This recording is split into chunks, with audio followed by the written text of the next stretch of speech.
அஸ்ஸலாமு அலைக்கும் வரஹ்மத்துல்லாஹி வபரகாத்து. இப்போ ஒரே நாள்ல உங்க குடும்பம், வாழ்நாள் சேமிப்பு, ஆரோக்கியம் இப்படி எல்லாமே உங்களை விட்டு போயிட்டா எப்படி இருக்கும்னு கொஞ்சம் நினைச்சு பாருங்களேன். வாலைக்கும் அஸ்ஸலாம் வரஹ்மத்துல்லாஹி வபரகாத்துஹு. சொல்லவே ரொம்ப கஷ்டமா இருக்கு. நாமெல்லாம் அந்த ஒரு நிமிஷத்திலேயே சுக்குநூறா உடைஞ்சு போயிருவோம். கண்டிப்பா உடைஞ்சிருவோம். ஆனா அதாவது இன்னைக்கு நாம பண்ண போற இந்த ஆழ்ந்த அலசல்ல நாம பார்க்க போற வரலாற்றுச் சான்று ரொம்பவே வித்தியாசமானது.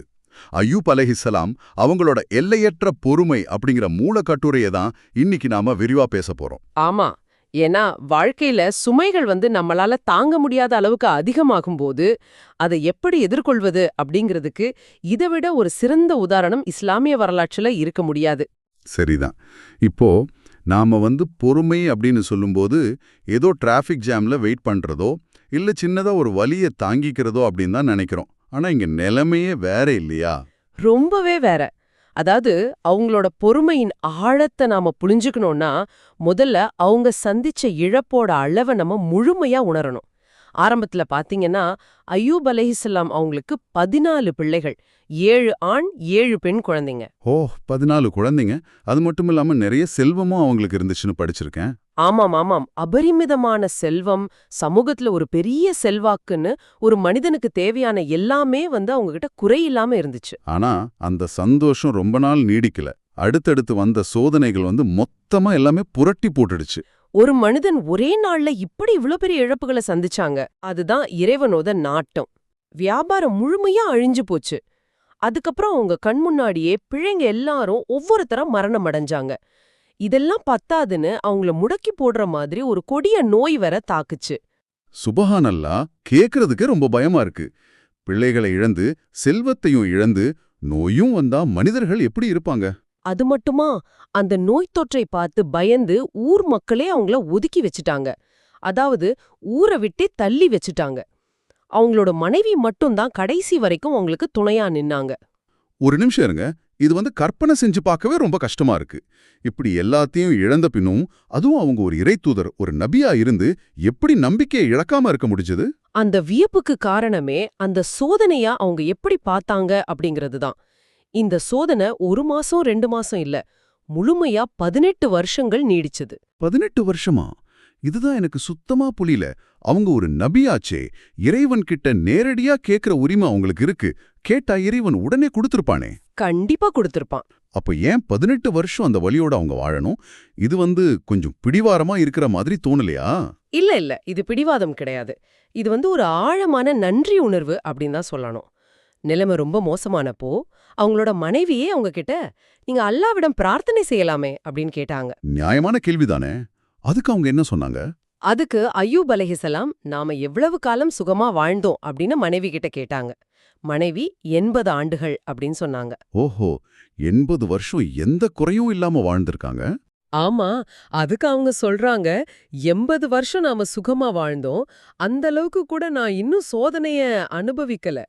அதனால இறைவன் கிட்ட கேட்கவே எனக்கு ரொம்ப வெக்கமா இருக்கு அப்படின்னு சொன்னாங்க. சுப்ஹானல்லாஹ், என்ன ஒரு சிந்தனை பாருங்க. நாம எல்லாம் 2 நிமிஷம் இன்டர்நெட் வேலை செய்யலனா கூட உடனே பொறுமை இழந்து கோவப்படுறோம். உண்மைதான். இப்போ ஒரு பேங்க் உங்களுக்கு 80 கோடி ரூபாய் கொடுத்துட்டு அதுல 18 கோடியை மட்டும் திரும்ப கேட்டா நாம திவாலா ஆயிட்டோம்னு கதற மாட்டோம் இல்லையா? ஆமா, அந்த மாதிரி தான் அவங்களும் நினைச்சாங்க. ரொம்ப அழகான உதாரணம். 80 வருட பிரம்மாண்டமான சந்தோஷத்துக்கு முன்னாடி இந்த 18 வருட கஷ்டம் ஒண்ணுமே இல்லைன்னு அவங்க நினைச்சது மிகப்பெரிய ஆச்சரியம். அப்போ அவங்க எப்பதான் இறைவன் கிட்ட பிரார்த்தனை செஞ்சாங்க? அதுலதான் ஒரு மிக முக்கியமான பாடமே இருக்கு. ஊர் மக்கள் நோய்க்கு பயந்து அவங்களோட மனைவிக்கு கூட வேலை கொடுக்க மறுத்துட்டாங்க. வறுமையோட உச்சகட்டத்துல உணவு வாங்க வழியே இல்லாம மனைவி தன் கூந்தலையே வெட்டி விற்று உணவு வாங்குற நிலைக்கு தள்ளப்பட்டாங்க. அட பாவமே, ஒரு நபியோட மனைவிக்கு இந்த நிலையா? ஆமா, தன்னுடைய மனைவி தமக்காக இவ்வளவு பெரிய தியாகத்தை செஞ்சத பார்த்த பிறகுதான் அய்யூப் அலைஹிஸ்ஸலாம் அவங்க இறைவன் கிட்ட கையேந்துறாங்க. ஆஹா, இங்கதான் நம்ம கவனிக்க வேண்டிய ஒரு பெரிய உண்மை ஒழிஞ்சிருக்கு. தனக்காக 18 வருஷம் பொறுமையா இருந்தவர் தன்னோட மனைவி கஷ்டப்படுறத பார்த்து தனக்கு வந்த சோதனையை தான் நேசிக்கிறவங்களையும் அழிக்குதுன்னு உணரும்போதுதான் இறைவன் கிட்ட கேக்குறாங்க. மிக சரியா புடிச்சிங்க. அந்த பிரார்த்தனையும் எப்படிப்பட்டது தெரியுமா? இறைவா, எனக்கு நோயை குணமாக்கு அப்படின்னு ஒரு அதிகாரமா கேட்கல. என் இறைவனே, என்னை நோய் தீண்டி விட்டது, நீயோ கிருபையாளர்களுக்கெல்லாம் மகா கிருபையாளன் அப்படின்னு மிக மிக அடக்கமா தன்னோட நிலைய மட்டும் சொல்றாங்க. இறைவனோட கருணையை மட்டுமே நினைவுபடுத்துறாங்க. அந்த அடக்கமான பிரார்த்தனைக்கு இறைவனோட பதிலும் உடனே கிடைக்குது இல்லையா? கண்டிப்பா. இறைவன் அவங்கள தன் காலால பூமிய உதைக்க சொல்றான். அங்கே வந்த ஒரு குளிர்ந்த நீர் ஊற்றுல குளிச்சு அந்த நீரை குடிச்ச உடனே அவங்க தன் பழைய ஆரோக்கியத்தை முழுமையா திரும்ப பெறுறாங்க. எந்த அளவுக்குன்னா, மனைவியே வந்து இங்கிருந்த நோயாளிய பாத்தீங்களா, அவர் ஆரோக்கியமா இருந்தப்போ உங்கள போலவே இருப்பார் அப்படின்னு கணவன்கிட்டயே கேட்கிற அளவுக்கு அவங்களுக்கு இளமை திரும்பிடுச்சு. ஆமா, இதோட முடியல. இப்னு அப்பாஸ் ரலியல்லாஹு அன்ஹு அவங்க சொல்ற ஒரு முக்கியமான குறிப்பை நாம இங்க பார்க்கணும். இறைவன் வந்து அய்யூப் அலைஹிஸ்ஸலாம் அவங்கள மட்டும் கௌரவிக்கல. ஓ, அந்த மனைவியுமா? ஆமாம், இவ்ளோ கஷ்டத்திலையும் கணவரோடு பொறுமையா நின்ற அந்த மனைவியையும் சேர்த்துதான் அல்லாஹ் கௌரவிச்சான்.